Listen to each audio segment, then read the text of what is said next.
Bismillah walhamdulillah wassalatu wassalamu ala rasulillah Sayyidina wa maulana Muhammad ibn Abdullah wa ala alihi wa sahbihi wa man iqtada bihudah Rabbi syrah li sadri wa yassir li amri wa hlul 'uqdatam min lisani yafqahu qawli amin amin ya rabbal alamin. Yang saya hormati dan saya muliakan para habaib, para asatid, hadirin hadirat yang dirahmati Allah subhanahu wa ta'ala, wabil khusus guru kita bersama Al-Ustadz Al-Habib Hadi bin Seggaf As-Seggaf. Walaupun beliau enggak hadir jasadnya bersama kita, mudah-mudahan perhatian beliau tetap hadir bersama kita.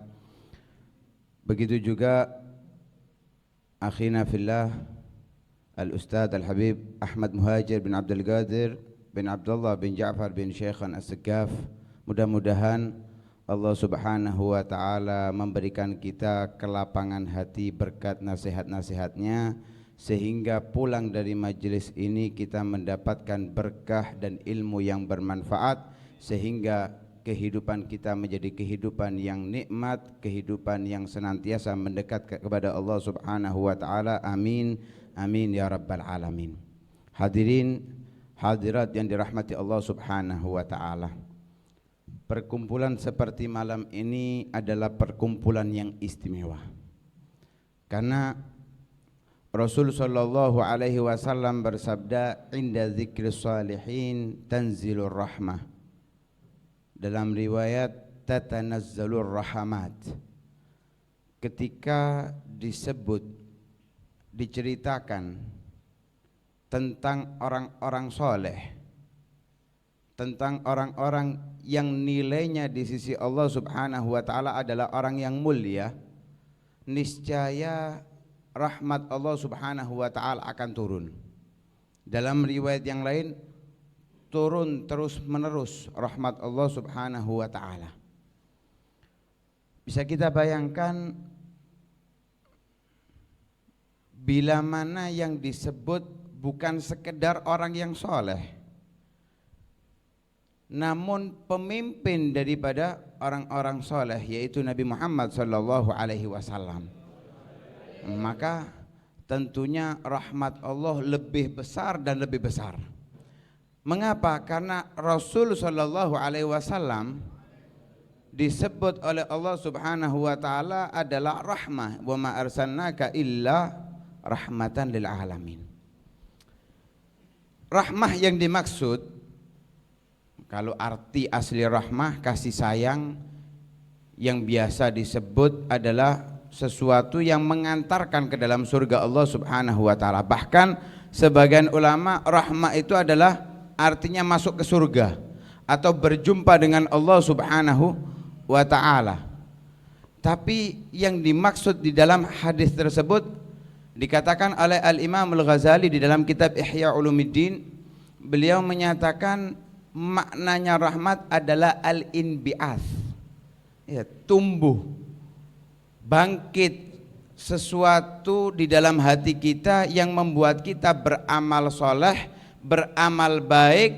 Dengannya kita akan mendapatkan rahmatnya Allah subhanahu wa ta'ala. Inna rahmatallahi qaribun minal muhsinin.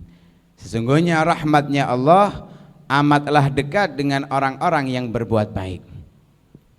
Lah di sini Rasul sallallahu alaihi wasallam menyampaikan kepada kita, ketika menyebut nama orang soleh, hal ini membuat hati kita merasa ada kelekatan, ada kedekatan dengan orang soleh tersebut, sehingga ada keinginan dari kita mengikuti, ada keinginan dalam hati kita meneladani, membayangkan gerak-geriknya.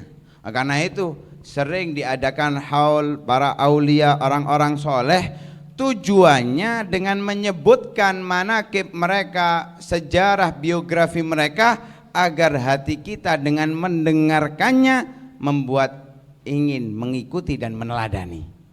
Lah apalagi kalau yang disebut adalah Nabi Muhammad sallallahu alaihi wasallam, maka sudah semestinya hal ini dapat menggugah hati kita untuk mengikuti dan meladani. Sebaliknya, karena setiap kalimat itu ada mafhum mantuk, hal yang bisa difahami dari lafadznya, tapi ada yang bisa difahami arti sebaliknya yang dikatakan mafhum mukhalafah. Ketika yang disebut adalah orang-orang fasik, ketika yang disebut orang-orang ahli bid'ah, orang-orang yang tidak senang dengan kegiatan seperti malam ini, atau bahkan orang-orang kafir, maka dengan hal tersebut membuat hati kita ingin mengikutinya, ingin mendekat sepertinya. Nah, contoh ini, maaf, sampai ke anak yang ngaji di madrasah, sampai ke anak yang ngaji di madrasah. Terkadang orang tuanya nggak ngereken, mungkin ya yang hadir di sini ada ya, bahkan sing hadir-hadir kadang lakoni. Lihat, karena yang ditonton di jalanan, yang dilihat di TV, itu gaya rambutnya ada yang dikasih dalan itu mo, jalan tol bagi tumo ya. Apa bahasa Indonesia itu mo? Kutu ya. Jalan tol bagi kutu, kasih jalan. Kadang masya Allah, jari wong tuane rapi, pinggir iki gondol pelontos, kari tengah itu, kayak apa? Kayak apa niku? Kayak ngono jari wong tuane rapi. Apa penyebabnya? Yang dilihat, yang didengarkan, yang selalu ada di dalam pikirannya adalah orang-orang fasik, orang-orang kafir, pemain bola, artis. Coba yang didengarkan adalah cerita ulama, cerita orang-orang soleh, maka hal tersebut membuat yang diteladani adalah orang-orang soleh. Lah karena itu aneh bin ajaib, kadang masya Allah orang tua itu ketika istrinya hamil, yang diundang orang-orang untuk membaca surat apa? Surat apa? Surat Yusuf. Cik apa? Cik ganteng. On pikir surat Yusuf itu nggak ngudah. Kadang dibaca juga surat Maryam, biar kalau perempuan solihah seperti Sayyidah Maryam. Dibaca surat Muhammad, surat Toha, surat Yasin. Dibacakan ayat-ayat itu ketika di kandungan. Tapi mari lahir, son di ngarep oma bendino, speaker di ngarep oma bendino sing disetel Cinta Satu Malam. Terus anaknya ngerungokno apa? Yang setiap harinya ini yang didengarkan apa? Ya akhirnya perilakunya Cinta Satu Malam. Ya, coba yang didengarkan itu qasidah, cerita-cerita orang-orang soleh. Loh iki kan sik bayi, beb, sik digendong. Biarkan dia masih bayi, karena bayi itu belajar dari pendengaran. Ya, anak bayi itu belajar pertama dari pendengaran, setelah itu berkembang dari melihat. Dari mendengar dan melihat itu akan terukir di hatinya. Karena itu kalau yang terdengar di telinganya ayat-ayat Al-Qur'an, cerita-cerita orang soleh, kemudian hal-hal yang baik yang didengarkan, anak itu akan tumbuh dengan baik karena hatinya sudah terukir kebaikan demi kebaikan. Sebaliknya kalau yang didengarkan itu lagu dangdut, koplo, yang diperlihatkan itu ibu kadang tiktokan, ya akhirnya anaknya luwe hebat ya. Apa paribahasanya itu, guru kencing berdiri, murid gak sekolah wong gini gitu. Guru kencing berdiri, murid belayu malah nguyune wis. Luwe hebat, luwe sakti. Masya Allah kadang si bayi wis joget tiktokan. Gara-gara apa? Orang tuanya yang mencontohkan. Lah karena itu contohkan kebaikan orang-orang dulu itu. Kalau anaknya mau tidur, apa yang dilakukan orang tuanya? Dikei wiritan ya. La ilaha illallah al-malikul haqqul mubin. Iku sampai turu anake. Kadang diceritai cerita orang soleh sampai keturun. Saiki enggak. Dirungono apa? Dangdutan. Digoi HP mana kadangan. Turu ambek HP-an. Nauzubillah min dzalik. Lah, ini dengan mendengarkan bisa kita bayangkan, dengan mendengarkan cerita orang soleh, dengan mendengarkan cerita Nabi Muhammad SAW bisa membuat orangnya bangkit semangat untuk beribadah. Makanya biasa lek mulai pengajian itu semangat. Iyo, kok pas pengajian ini ngrungokno ngene iki, iya rek aku mulai ku tak amalno insyaallah. Tutuk omah. Iyo, lewat cinta satu malam dhisik buyar wis ya. Dengan mendengarkan bisa seperti itu. Mendengarkan orang-orang fasik, mendengarkan cerita orang-orang kafir, bisa mengikuti.